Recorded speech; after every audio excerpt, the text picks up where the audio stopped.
Namaste. Udah 5 minutes rồi bà.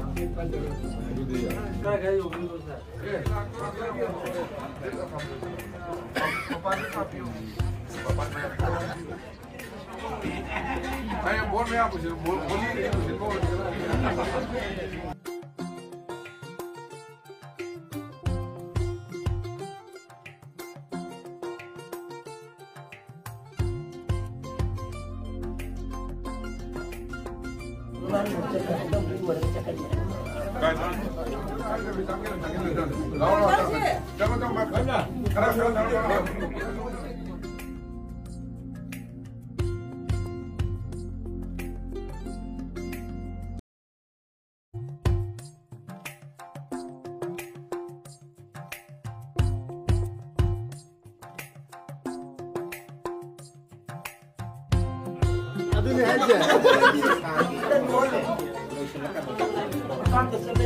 Kasar yang ini dia nak tahu pasal lah, tu ni nam tak ramai biro memang tu mana.